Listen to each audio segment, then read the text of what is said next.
Hi, my name is Nate and I'll be showing you where all the fluids involved in your car's operation are located and explaining each of them. We will be using a 1992 Oldsmobile 98 for the demonstration. As a general warning, all fluids involved in your car's operation are not fit for human consumption and are poisonous.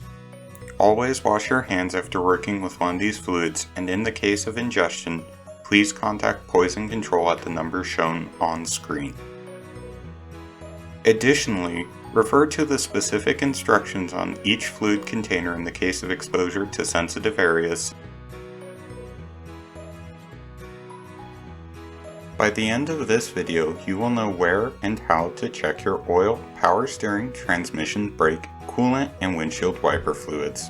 For the specific location of a fluid in your vehicle, please refer to the individual user manual as many locations and access points vary. In general, check each cap, dipstick, and visible tank under the hood of your car, as they will be labeled. Before opening up your hood, always turn off the engine and give adequate time for the car to cool down. To open up the front hood, we need to locate the release lever on the floor by the driver's side near your feet and pull it. Next, we need to go to the hood and locate the latch with our fingers, which will lift up to allow us to raise the hood.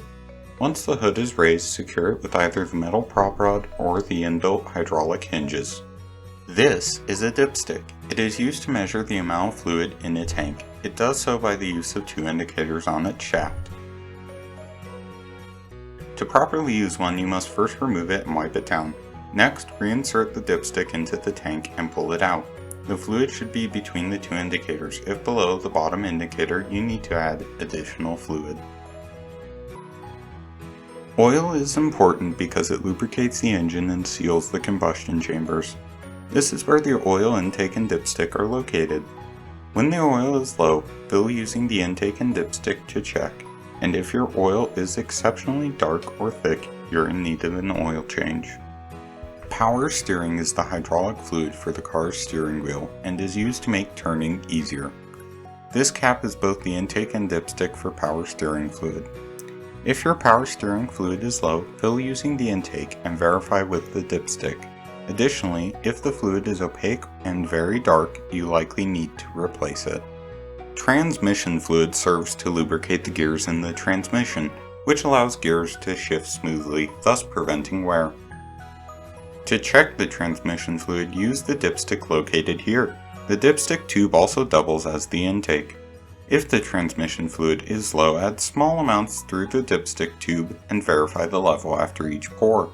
If the fluid is dark and/or contains metal shavings, take your car in for servicing.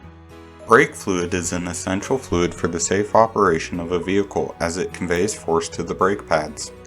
This is the level indicator for the brake fluid, and it should be above this line. If not, add additional fluid through the intake. Coolant serves to ensure that the engine and other critical components don't overheat. If you need to add any coolant, be careful to read the instructions on the coolant you are using, as most coolants need to be diluted before adding coolant to the tank. Check that the coolant level is above the indicated line, and if not, add more properly diluted coolant through the intake. Wiper fluid, unlike the rest of the fluids in your car, is not directly involved in the car's operation, but is nice to have to ensure a clean windshield. If you have any fluid, you are fine, but if you want, you can add more to the top of the tank through the intake. And there you have it. You have completed basic car maintenance. You now know how to check and fill all the fluids located under the hood of your car, as well as why each fluid is important. Thank you for watching.